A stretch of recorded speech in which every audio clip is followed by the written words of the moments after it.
Bonjour à toutes, ici Olivia de la chaîne chrétienne glorieuse et prospère. Sur cette plateforme, nous parlons de développement spirituel, de développement personnel, de leadership spirituel, mais surtout comment accomplir ses destinées selon les plans de Dieu. Partagez autour de vous, partagez la lumière qui est la parole, qui est l'évangile de Dieu à travers cette chaîne. Partagez à tous les élus de lumière autour de vous et vous contribuez à l'essence de cette chaîne. Donc, je suis très heureuse de vous retrouver aujourd'hui, en ce samedi. Ça fait plusieurs semaines que je n'ai pas posté. Je sais, je suis sur plusieurs projets en ce moment. Ça me prend du temps et je suis aussi maman, je suis aussi épouse, je suis aussi femme d'affaires. Donc, c'est vrai que c'est un grand challenge de jongler entre toutes ces casquettes. Mais je suis très heureuse de vous retrouver aujourd'hui. L'une d'entre vous, l'une des plus fidèles d'entre vous est venue me voir en me disant, cette notion de podcast, il faudrait y remédier. Je sais que vous préférez le format vidéo, donc je vais déléguer cette tâche parce que éditer les vidéos, croyez-moi, c'est une tâche qui est très chronophage. Et pour une personne comme moi où le temps est une extrême et magnifique ressource, j'ai vraiment du mal. Éditer les vidéos, ça me prend vraiment du temps. Et le week-end, je peux pas passer des heures et des heures. Voilà, je ne suis pas monteuse vidéo, malheureusement. Mais on va y remédier à cela. Donc, je vais déléguer cette tâche à une personne qui m'est chère quand même. Donc, je la remercie d'ailleurs de m'avoir fait la remarque. Donc, vous me retrouverez prochainement sous format vidéo et vous aurez une très très grosse surprise dans les mois à venir. C'est pour ça que je travaille dessus. Donc, restez connectés sur cette chaîne. Franchement, c'est un projet qui me tient énormément à cœur. Il y en a même 2 qui concernent cette chaîne directement, qui concernent le branding chrétienne glorieuse et prospère. Donc, restez connectés, s'il vous plaît. Abonnez-vous et partagez autour de vous. Croyez-moi, vous ne voulez pas manquer ce qui va arriver dans les prochaines semaines. Alors, aujourd'hui, on se retrouve avec un podcast et nous allons aborder aujourd'hui sur comment servir l'humanité à travers Jésus, l'ultime délivrance des élus de Dieu. Concernant le service, j'ai reçu des enseignements de part et d'autre de mon pasteur et également de cette femme que j'admire et que j'apprécie énormément, qui m'aide également à accomplir certains projets qui sont en cours. Marthe Karine, donc vous la connaissez sûrement, une femme entrepreneur à succès et également servante de Dieu. Elle est également servante de Dieu et c'est ce que j'aime avec elle, c'est que malgré toutes les richesses qu'elle a, elle se souvient quand même de son Dieu et elle reste toujours soumise à Dieu et c'est quelque chose, l'humilité chez une personne, c'est quelque chose qui me touche énormément. Donc,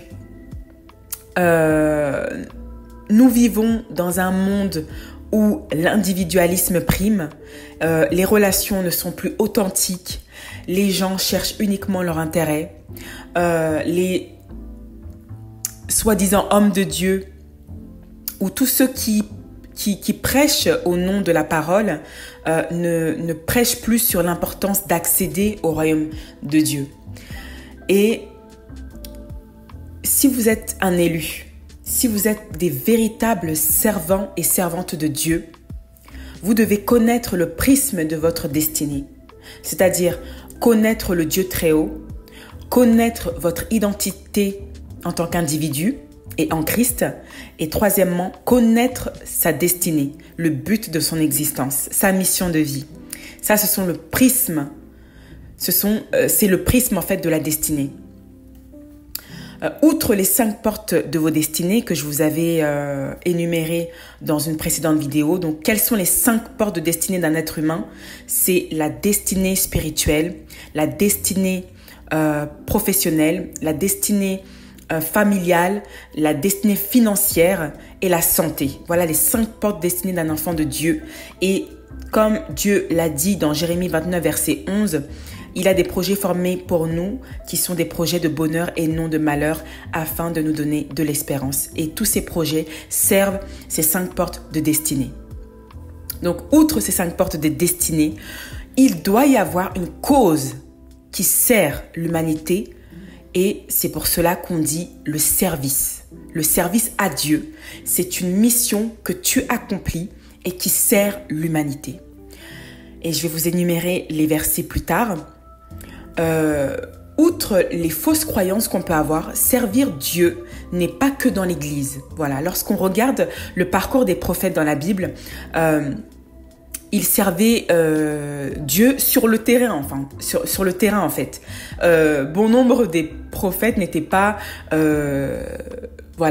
le temple, dans les synagogues H24.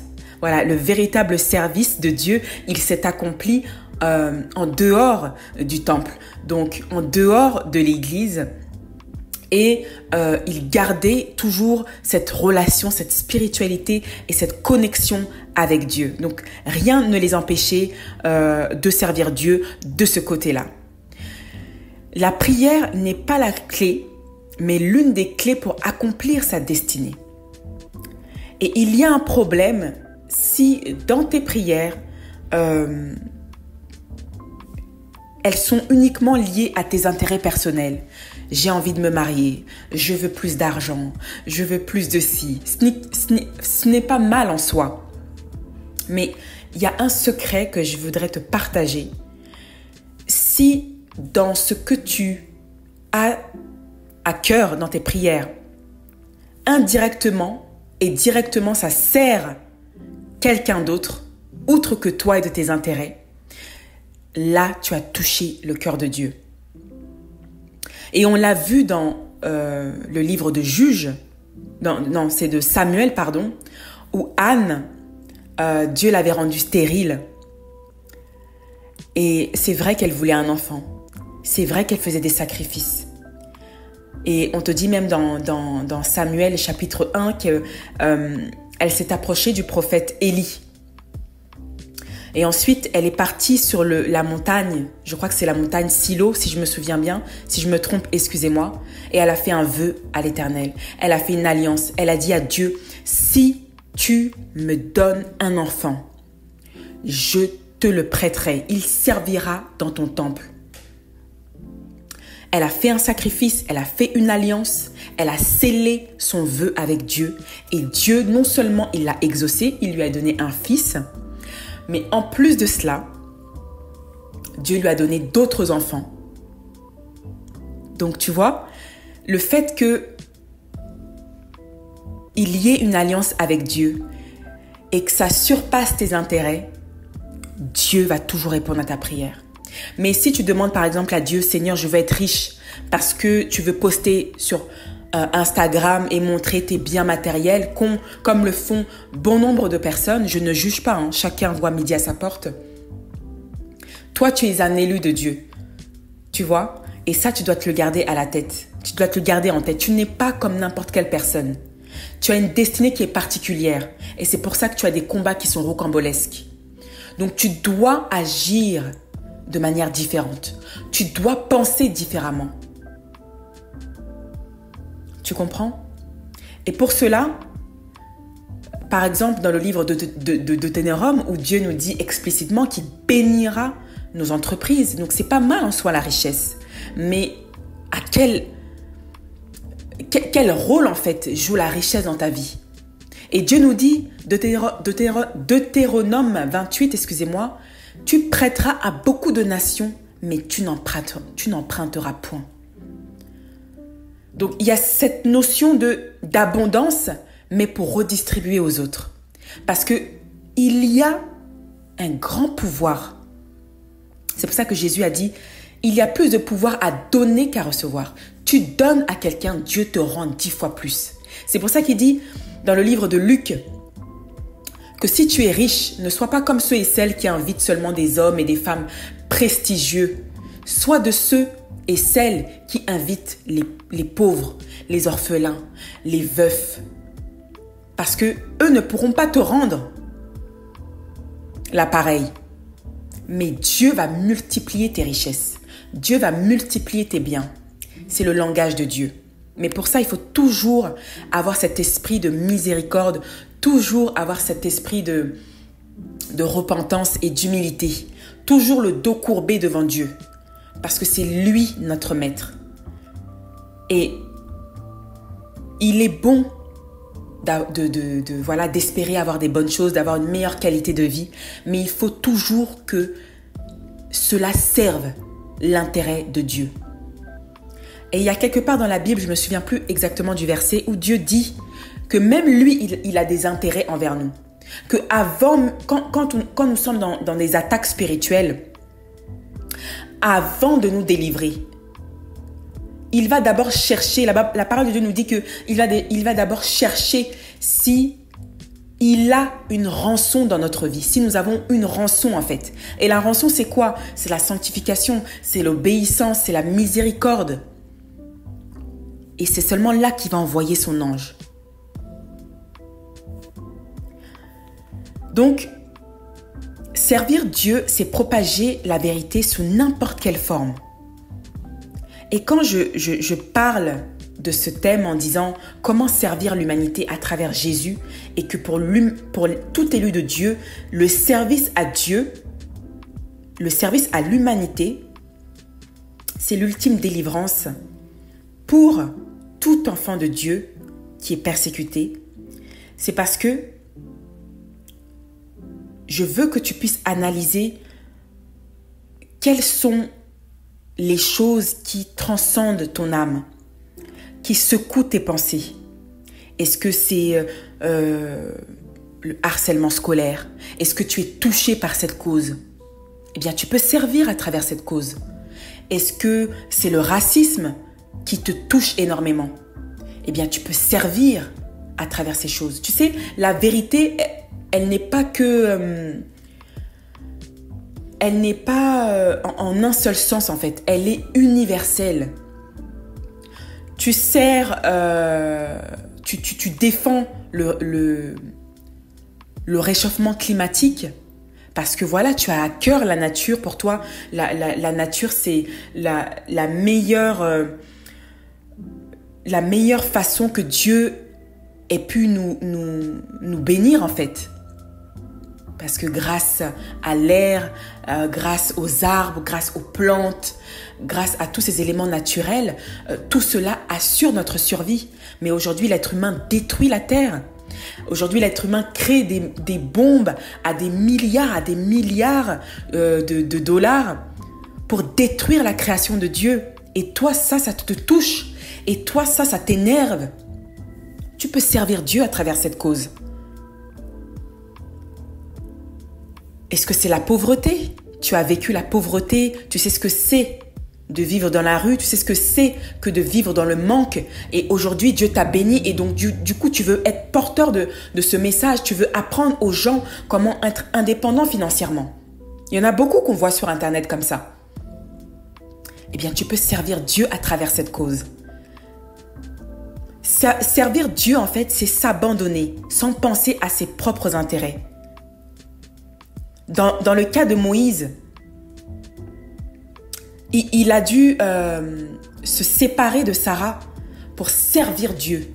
Et beaucoup de personnes n'ont pas cette notion de sacrifice, en fait.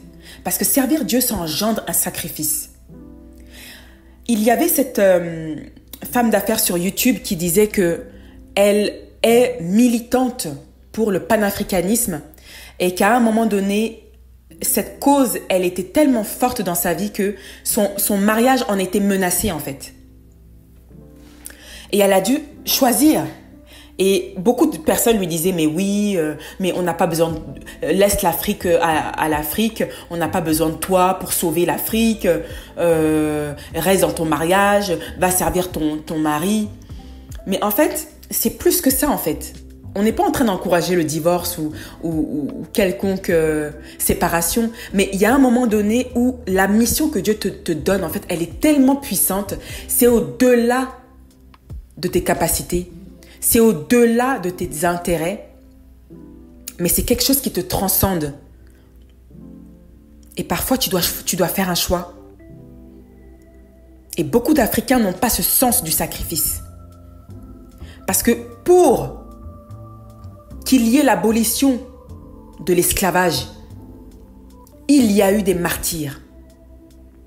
Pour que nous, en tant que fils de l'Afrique et filles de l'Afrique, nous puissions jouir de notre liberté de penser et que nous puissions être libres physiquement sans chaîne à nos mains, c'est parce qu'il y en a dans notre lignée ancestrale qui ont choisi de payer le prix. Et c'est ça que beaucoup de personnes ne comprennent pas en fait. Et Jésus en est le parfait exemple. Pour sauver l'humanité, il a dû se crucifier sur la croix. Pour que l'humanité soit sauvée. Il a dû servir de pont entre les hommes et le royaume de Dieu. Le sacrifice. Donc, Dieu teste notre foi par le sacrifice, tel que Abraham, où Dieu lui avait donné Isaac, c'était son seul enfant, et Dieu l'a testé. Et Abraham, il était obéissant, il avait foi en son Dieu. Au moment de passer à l'acte, de passer son fils sous le joug du couteau, Dieu s'est révélé et lui a dit « C'est bon, Abraham, maintenant je sais que je peux te faire confiance. » Mais combien d'entre nous avons déjà réussi ce test dans notre propre vie? Ça nécessite une grande dose de foi. As-tu préféré le plaisir du monde au service de Dieu? Souviens-toi que Dieu s'est fait chair pour se donner en rançon pour l'humanité.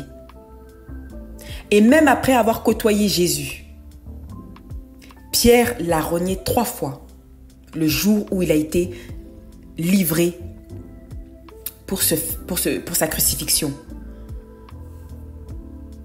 Il y a une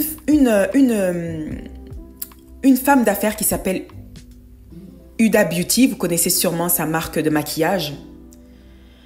Je la suis sur Instagram. Elle est militante. Elle utilise sa marque à plusieurs multi-millions de dollars pour partager son point de vue concernant la guerre israélo-palestinienne. Elle-même, elle est irakienne, née aux États-Unis. Ses parents ont immigré de l'Irak aux États-Unis. Donc, elle a grandi avec cette éducation occidentale, n'est-ce pas? Ensuite, elle a déménagé à Dubaï et elle a construit cette grande marque de beauté et de maquillage qu'est Huda Beauty. Mais il arrivait un moment où son cœur balançait. Elle était touchée par cette cause, elle était touchée par bon nombre de Palestiniens qui ont été tués par la guerre. Et elle a choisi d'être militante au détriment, elle a perdu des clients, elle a perdu des contrats, mais elle s'est dit qu'en fait, c'était plus fort qu'elle en fait. C'était comme un appel qu'elle avait reçu. Malgré qu'elle est millionnaire, malgré qu'elle soit millionnaire, malgré qu'elle ait des succursales implantées ça et là dans le monde, elle a choisi sa mission de répandre la vérité, selon ce qui lui semblait juste, du moins. Et donc c'est ça le service. C'est se sacrifier. Peu importe l'inconfort que ça peut provoquer. Peu importe les gens qui nous abandonnent. Peu importe les contrats d'affaires.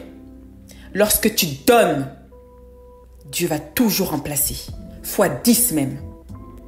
Parce que si tu aimes Dieu, tu dois aimer la vérité. Parce que Dieu est vérité. Et c'est ce qui fait la différence en tant qu'élu. Un élu de Dieu.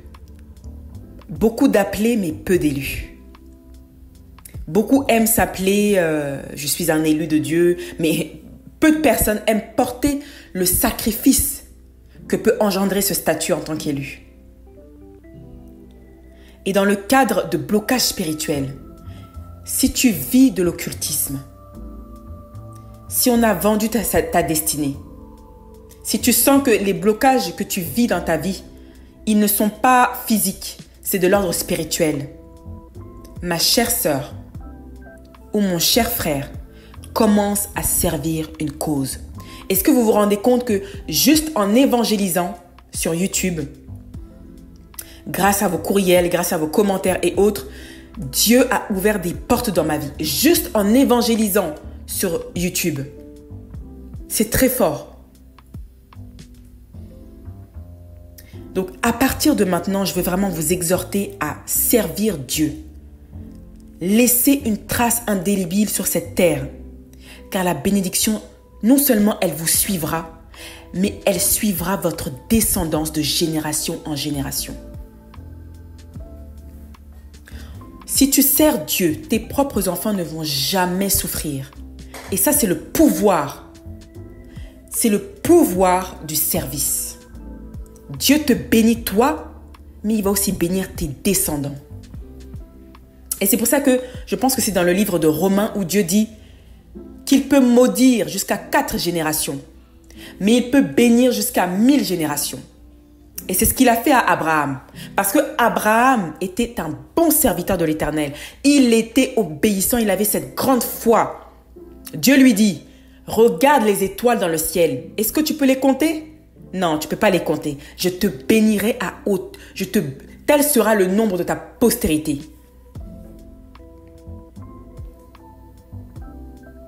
Donc, ne dites pas « j'attends d'être délivré » ou « j'attends d'avoir plus de connaissances ou de ressources ».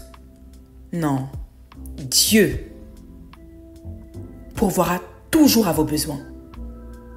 Et il vous donnera toujours les ressources nécessaires. Jérémie, le prophète, il disait « Seigneur, pourquoi est-ce que tu parles ainsi? Comment tu dis que je suis prophète? Je ne suis pas un prophète. Je parle comme je suis un enfant. » Et Dieu lui dit « Ne dis pas que tu parles comme un enfant. » Ainsi, je mets les mots, je mets ma parole dans ta bouche. Et avec cette parole-là, tu détruiras, tu béniras, tu planteras.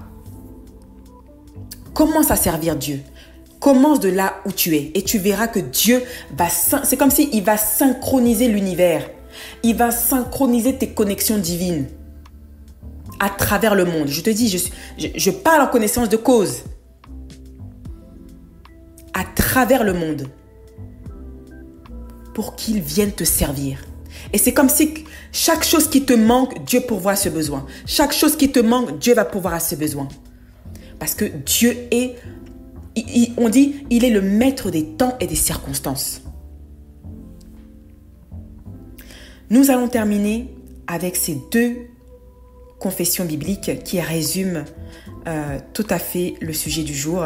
Nous allons commencer par Matthieu 25. Prenez votre Bible. Je lis la parole de Dieu en ces mots. Seigneur Jésus-Christ, je te remercie, Père, pour tout ce que tu fais pour tes enfants, pour tout ce que tu fais dans cette plateforme chrétienne glorieuse et prospère. Ô Dieu Tout-Puissant, descends du ciel, viens propager ton onction de puissance. Viens descendre tes 7 esprits tels que tu le décris dans l'Apocalypse de Jean. Que cette parole, que ces 2 versets que je vais lire puissent transcender dans l'âme de tes enfants, dans ceux et celles qui vont m'écouter aujourd'hui, par le sang de Jésus-Christ. Que cette parole, Seigneur, puisse s'imprégner dans leur âme, afin qu'ils puissent te servir comme il se doit, afin qu'ils puissent te servir et t'honorer comme tu nous le demandes, Papa Yahweh. Je te remercie, Père, que ta puissance, Seigneur, souffle sur tes enfants dans les 4 coins du monde.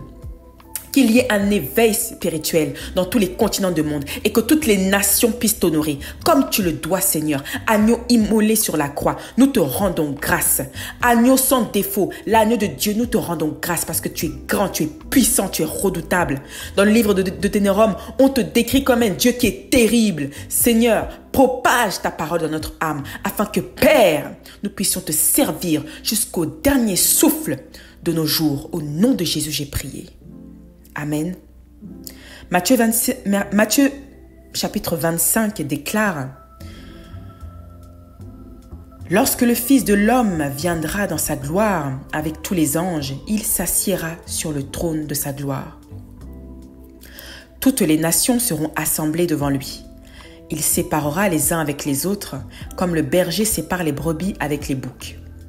Et il mettra les brebis à sa droite et les boucs à sa gauche. Alors le roi dira à ceux qui seront à sa droite, « Venez, vous qui êtes bénis de mon Père. Prenez possession du royaume qui vous a été préparé dès la fondation du monde. Car j'ai eu faim et vous m'avez donné à manger. J'ai eu soif et vous m'avez donné à boire. J'étais étranger et vous m'avez recueilli. » Vous voyez, quand vous servez Dieu, vous pensez que vous servez la personne physique qui est devant vous. Mais en réalité, ce sont des semences que vous plantez en Dieu. C'est pour ça, si vous faites du bien à quelqu'un et que la personne vous fait du mal, dites merci à Dieu. Parce que quand Dieu va vous rémunérer, ma chérie, c'est trop puissant. C'est trop puissant. Ces gens qui te font du mal ne sont pas en mesure de te rendre ce que toi tu as donné de bon. Dis Amen, parce que c'est Dieu qui est le rémunérateur des justes. Tu sers la cause, une cause humanitaire, tu sers Dieu. Dieu te dit, j'ai eu faim et vous m'avez donné à manger. J'ai eu soif et vous m'avez donné à boire. J'étais étranger et vous m'avez recueilli. J'étais nu et vous m'avez vêtu. J'étais malade et vous m'avez visité. J'étais en prison et vous êtes venus vers moi. Les justes lui répondront, Seigneur, quand avons-nous vu avoir faim et t'avons-nous donné à manger? Ou avoir soif et t'avons-nous donné à boire? Quand avons-nous vu étranger et t'avons-nous recueilli? Ou nu et t'avons-nous vêtu? Quand avons-nous vu malade ou en prison et sommes-nous allés vers toi? Et le roi leur répondra, je vous le dis en vérité, toutes les fois que vous avez fait ces choses à l'un de ces plus petits de mes frères, c'est à moi que vous les avez faites. Ensuite, il dira à ceux qui seront à sa gauche, retirez-vous de moi, maudits, allez dans le feu de l'Éternel qui a été préparé pour le diable et pour ses anges. Car j'ai eu faim et vous ne m'avez pas donné à manger. J'ai eu soif et vous ne m'avez pas donné à boire. J'étais étranger et vous ne m'avez pas recueilli. J'étais nu et vous ne m'avez pas vêtu. J'étais malade et en prison et vous ne m'avez pas visité. Ils répondront aussi, Seigneur, quand avons-nous vu ayant faim ou ayant soif, ou étranger, ou nu, ou malade, ou en prison, et ne t'avons-nous pas assisté? Et il leur répondra, je veux le dire en vérité, toutes les fois que vous n'avez pas fait ces choses à l'un de ces plus petits, c'est à moi que vous ne les avez pas faites. Et ceux qui iront au châtiment éternel, mais les justes à la vie éternelle. Marc 8, verset 34. Si quelqu'un veut venir après moi, qu'il renonce à lui-même, qu'il se charge de sa croix et qu'il me suive. Car celui qui voudra sauver sa vie la perdra. Mais celui qui perdra sa vie à cause de moi et de la bonne nouvelle la sauvera. Et que sert-il à un homme de gagner tout le monde s'il perd son âme? Que donnerait un homme en échange de son âme? Car quiconque aura honte de moi et de mes paroles au milieu de cette génération adultère et pécheresse, le Fils de l'homme aura aussi honte de lui quand il viendra dans la gloire de son Père avec les saints anges. Je vous embrasse, que Dieu vous bénisse.